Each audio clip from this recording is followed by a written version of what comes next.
నమస్తే, welcome to I dream. నేను Lakshmi Durga. YCP అధినేత ముఖ్యమంత్రి జగన్మోహన్ రెడ్డి 11 నియోజకవర్గాలకు సమన్వయకర్తలను మార్చడం, ఇటువంటి మార్పులు చేర్పులు వైసీపీలో చాలా జరుగుతున్నాయి.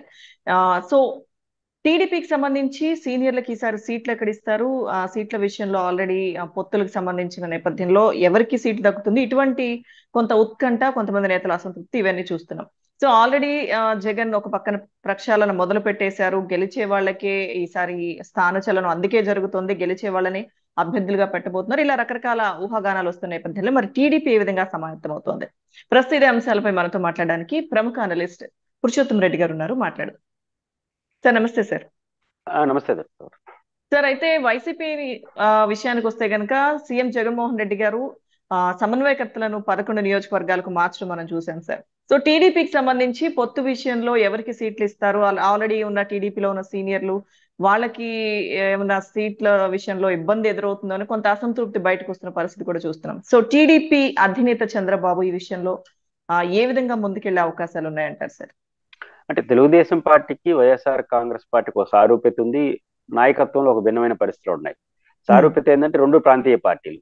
జగన్మోహన్ రెడ్డి గారు ఏమనుకుంటే వైసీపీలో జరుగుతుంది, చంద్రబాబు గారు ఏమనుకుంటే తెలుగుదేశం జరుగుతుంది. అయితే ఇబ్బంది ఎక్కడ వస్తుందంటే జగన్మోహన్ రెడ్డి కొన్ని నిర్ణయాలు గడుచుతో తీసుకుంటాడు. అంటే అది ఆయన నచ్చింది. కొన్ని సందర్భాల్లో దాంతో ఫలితాలు బ్యాడ్ గా రావచ్చు, విభేదించే వాళ్ళు కూడా ఉండొచ్చు. బట్ డెసిషన్స్ అనేది చాలా సీరియస్ గా అనుకుంటే చేసేస్తున్నాడు. చంద్రబాబు నాయుడు గారు ఆ విషయంలో చాలా నానుస్తాడు. ఆయన ఎక్కువ చర్చలు జరిపి ఎక్కువ ప్రయోగాలు చేస్తుంటాడు, మాట్లాడుతుంటాడు అని ఆయన పేరు పెద్ద విమర్శ వాళ్ళ పార్టీలోనే. తొందరగా తేల్చడు అని, చాలా నానుస్తాడు అని. రెండోది అదనంగా వచ్చిన సమస్య వైసీపీకి లేనిది తెలుగుదేశానికి ఏంటంటే తెలుగుదేశం వైసీపీ ఒంటరిగా పోటీ చేయాలని నిర్ణయించుకుంది. కాబట్టి తమ పార్టీకి సంబంధించి ఎక్కడ గెలిస్తే బెటర్ అని నిర్ణయించుకుని వెళ్ళిపోయి వస్తారు. ఎవరికి సమాధానం చెప్పాల్సిన అవసరం లేదు. వాళ్ళ పార్టీ వాళ్ళకి సమాధానం చెప్పుకుంటే చాలు జగన్మోహన్ రెడ్డి గారు ఆ నియోజకవర్గంలో ఏదైనా అసంతృప్తి ఉంటే. కానీ చంద్రబాబుకి వచ్చేసరికి అదనపు సమస్యలు పవన్ కళ్యాణ్ గారు. ఇప్పుడు పవన్ కళ్యాణ్ గారు పొత్తు పెట్టుకున్నాడు కాబట్టి ఆయనకి ఎన్ని సీట్లు ఇస్తారు, ఎప్పుడు ఇస్తారు, ఎంత ఇస్తారు, ఇస్తే ఆ సీట్లు ఎక్కడ ఇవ్వాలి, ఇది తేలేంత వరకు కొన్ని నియోజకవర్గాల్లో తెలుగుదేశం పార్టీ అభ్యర్థులను నిర్ణయించలేడు. ఇప్పుడు ఉదాహరణకు ఒక 20-30 సీట్లు ఇస్తారనుకుందాం. 30 సీట్లు స్పెసిఫిక్ గా ఉండవు కదా, మళ్ళీ అక్కడ రాగద్వేషాలు, గొడవలు ఇవన్నీ ఉంటాయి. అంటే 30 అనేది ఒక పెద్ద సంఖ్య. 30 అంటే కనీసం 50-60 నియోజకవర్గాల్లో పరిశీలన జరుగుతుంది. వాళ్ళు ఇది ఇచ్చిన 30 వాళ్ళు అడగరు, వాళ్ళు ఇంకోటి అడుగుంటారు. 40-50 నియోజకవర్గాల్లో ఆయన అభ్యర్థుల్ని ఫైనలైజ్ చేయలేని పరిస్థితి చంద్రబాబు గారు. ఎందుకంటే ఆ విషయం తేలనంత వరకు తేలేడు. కానీ వెంటనే తేలేద్దామా, తేల్చడు. ఎందుకు తేల్చడు అంటే ఇప్పుడే తేల్చేస్తే జనసేనకి ఎన్ని సీట్లు వస్తాయి తేలిపోతుంది. తేలిపోతే రెండు సమస్యలు వస్తాయి. ఒకటి, జనసేన వాళ్ళకి అసంతృప్తి రావచ్చు. వాళ్ళు అనుకున్న 70-80 ఊహించుకుంటున్నారు కదా 50-50 అని, అట్లా రాదు కాబట్టి వాళ్ళు అసంతృప్తి. ఒకవేళ ఫుల్గా ఇచ్చేసాడు అనుకోండి, ఇక్కడ వాళ్ళు గమ్ముండరు. 5 ఇచ్చినా 10 ఇచ్చినా ఆ 10 చోట్ల తెలుగుదేశం వాళ్ళు గమ్మునుంటారా, వేరే పార్టీకి వెళ్ళిపోతారా, గొడవ చేస్తారా, ఇండిపెండెంట్ గా ఉంటారా, ఇవన్నీ వస్తాయి. అందువల్ల ఎన్నికల నామినేషన్ వరకు ఇది లాగుతారు. ఇట్లా లాగుతుంటే ఒక పక్క జగన్మోహన్ రెడ్డి గారు ఏమో స్పీడ్ గా అభ్యర్థులు ప్రకటించుకుంటే వెళ్ళిపోయి వస్తున్నాడు. ఆ ఒత్తిడి దీని మీద పడుతుంది. తెలుగుదేశం పార్టీలు అడుగుతారు కదా, నా సీటు విషయం తేలితే తప్ప నేను పని చేయను అంటాడు. ఎవడైనా ఇప్పుడు రాజకీయాల్లో పని చేయడం అంటే డబ్బులు. ఇప్పుడు ఎవరి కోసం ఎందుకు డబ్బులు పెడతారు? ఇది తెలుగుదేశానికి వస్తున్న అదనపు సమస్య. చంద్రబాబు క్యారెక్టర్ రీత్యా నానుస్తాడు. రెండో విషయం, జనసేన రీత్యా మరింత నానుచాల్సి వస్తుంది. ఇది మౌలికమైన సమస్య. రెండో పాయింట్ ఏంటంటే మీరు అన్నట్టు ఎక్కడ అదనపు సమస్య జనసేనతో ఎక్కువ చర్చాడు వస్తుంది. ఉత్తరాంధ్ర మరియు గోదావరి జిల్లాలో సమస్యలు వస్తాయి. ఎందుకని జనసేన ఎక్కువ సీట్లు బహుశా ఆడనే అడుగుతుంది. అనేక కారణాలు, కులాల పోలరైజేషన్ రావచ్చు, ఏమైనా కారణం కావచ్చు. ఉభయ గోదావరి ఆ ఉత్తరాంధ్ర యాంగిల్లోనే ఎక్కువ అడుగుతాడు ఆయన. ఎక్కువ అడిగితే ఇప్పుడు ఏం చేయాలి చంద్రబాబు నాయుడు గారు? ఉభయ గోదావరి జిల్లాలో ఎట్లా తెలుగుదేశం పార్టీ బలంగా ఉంటుందో గెలవచ్చు, వాడచ్చు. రాయలసీమ బట్టి ఉంటుంది. ఇప్పుడు ఆడ 10-15 అడిగాను అనుకోండి, ఏం చేయాలి? జిల్లా ఒకటి అంటే అడ్జస్ట్ చేస్తాడు. ఇప్పుడు గోదావరి జిల్లాలో ఒక పాత లెక్కలు తీసుకున్న తూర్పు గోదావరి జిల్లాలో 19 ఉన్నాయి. దాంట్లో ఒక 5-10 ఇమ్మన్నాడు అనుకోండి, ఏం చేయాలి? 10 ఇచ్చే జిల్లా అంతా ఏమైపోతుంది? ఇది ఒక ప్రాబ్లం మన చంద్రబాబు నాయుడు గారికి. కాబట్టి వాళ్ళు పవన్ కళ్యాణ్ గారితో పొత్తు పెట్టుకోవడం ద్వారా వచ్చిన సమస్య ఒకటి అయితే, అదనంగా ఆయన ఖచ్చితంగా నాకు 23 జిల్లాల్లో ఒకే రకంగా కోరడు జనసేన అధినేత. కొన్ని నియోజకవర్గాల్లో స్పెసిఫిక్ అడిగేస్తాడు.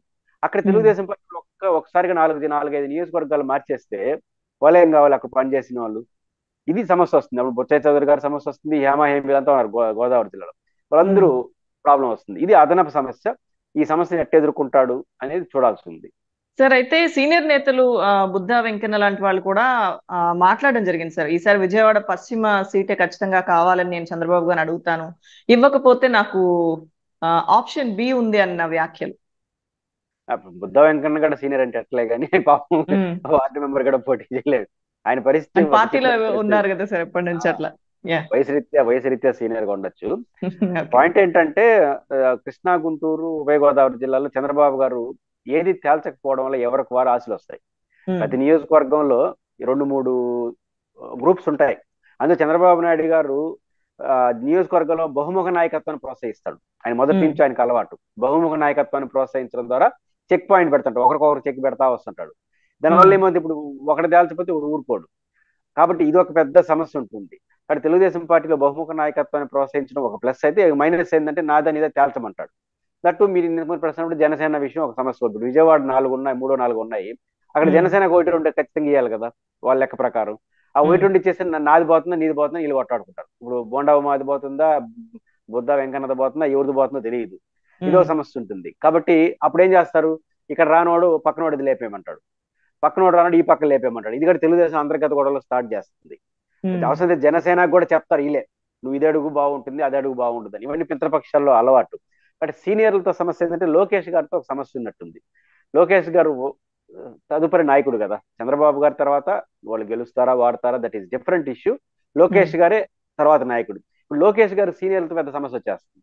ఎందుకు సమస్య వస్తుంది, వయసు రీత్యా ఆయన కుమారుడు వయసులో ఉన్నాడు. ఆడ బొత్స చౌదరి కావచ్చు, సీనియర్లు అందరూ వాళ్ళ నాన్నతో పాటు కాంటెంపరీ.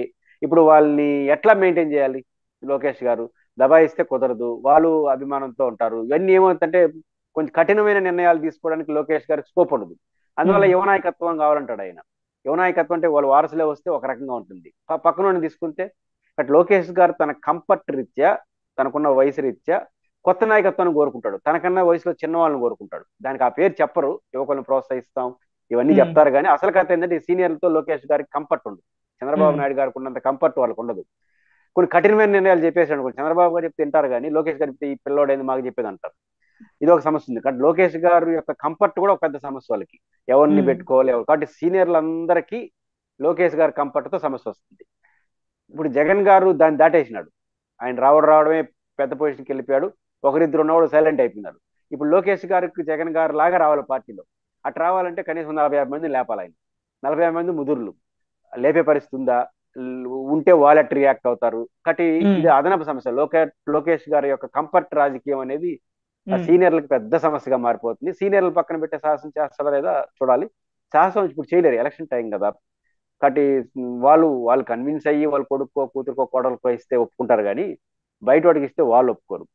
ఇవన్నీ చంద్రబాబు నాయుడు గారికి పెద్ద సమస్యలుగా ఉంటాయి. ఆయన మరి ఎలా డీల్ చేస్తారో చూడాలి. సార్, వైసీపీ నుంచి టీడీపీకి వచ్చిన నలుగురిలో చూసుకుంటే ఇద్దరు, ముఖ్యంగా ఆనం రామనారాయణ రెడ్డి గారు, ఆయనకి ఈసారి అంటే వెంకటగిరి నుంచి ఆయన ఉన్నప్పుడు వేరే స్థానం అంటే ఆత్మకూరు ఇటు సైడ్ ఆయన పరిశీలిస్తున్నట్టు వార్తలు వస్తున్నాయి సార్. ఇంకొకటి నెల్లూరు రూరల్ కోటమిరెడ్డి శ్రీధర్ రెడ్డి గారు, ఆయనకి అదే స్థానం కేటాయించే అవకాశాలు ఉన్నాయని. అంటే ఇప్పుడు పార్టీలో వేరే పార్టీ నుంచి వచ్చిన వాళ్ళు కూడా ప్రాధాన్యం ఇవ్వాలి కదా సార్. అంటే ప్రాధాన్యత ఇవ్వాలంటే వాళ్ళు ఏ అవగాహనతో వచ్చారండి. ఇప్పుడు కోటమిరెడ్డి కావచ్చు, ఆనం కావచ్చు, ఒక అవగాహనతో వచ్చినట్టున్నారు. అప్పుడు ఎమ్మెల్సీ ఎన్నికల్లో చంద్రశేఖర్ రెడ్డి గారిలో వాళ్ళతో ఒక రకంగా ఉంటుంది, అవసరం కొద్ది వచ్చిన వాళ్ళు ఇంకో రకంగా బిహేవ్ చేస్తారు. ఇప్పుడు వైసీపీ నుంచి జగన్మోహన్ రెడ్డి గారు చాలా మంది ఎందుకు మారుస్తున్నాడు, ఇప్పుడు మార్చే లిస్ట్ లో కోటమిరెడ్డి గారిని ఉంటే ఆయన కూడా మార్చేస్తుంటాడు, డౌటే లేదు. నెల్లూరు జిల్లా వాళ్ళందరూ జగన్మోహన్ రెడ్డి మీద గొడవ పడేది దీని మీద, ఇట్లాంటి వాళ్ళు ఒకరిద్దరిని మార్చేయమని.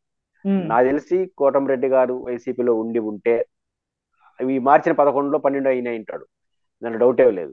కాకపోతే ఇప్పుడు అంటే అర్థం ఏమిటి, ప్రజల్లో కొంత వీళ్ళకి వ్యతిరేకత ఉంది అని అర్థం అదే కదా.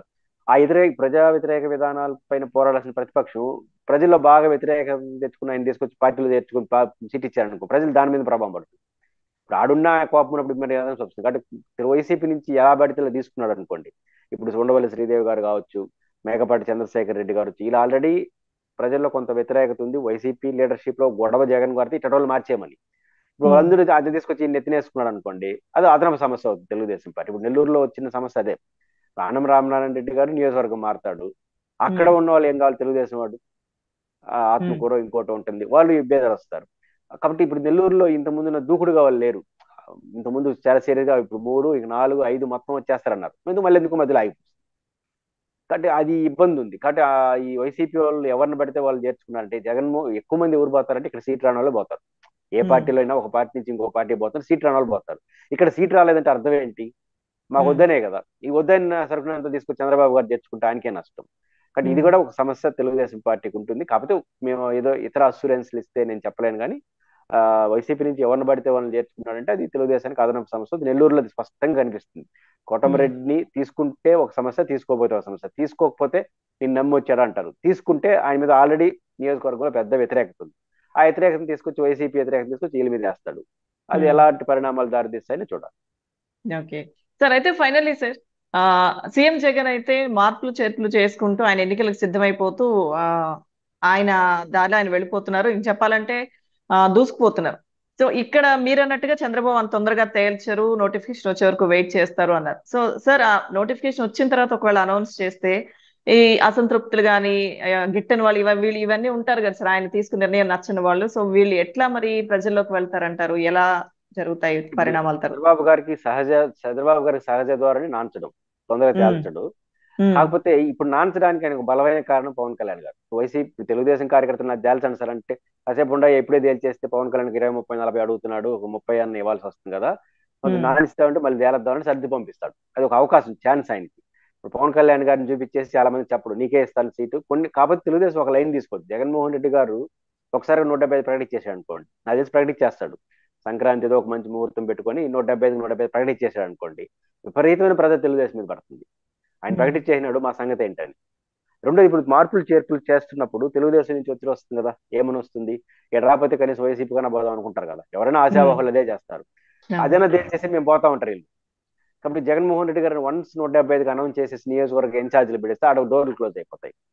ఇక్కడ పోవాలనుకునేవారు తెలుగుదేశంలో బలమైన క్యాండిడేట్ కొంతమంది ఉంటారు కదా, వాళ్ళకి ఇక్కడ సీట్ రాదనుకుంటే పవన్ కళ్యాణ్ కారణం కావచ్చు, తెలుగుదేశం అంతర్గత కారణం కావచ్చు, నేను వైసీపీ కన్నా పోదాం అనుకుంటాడు.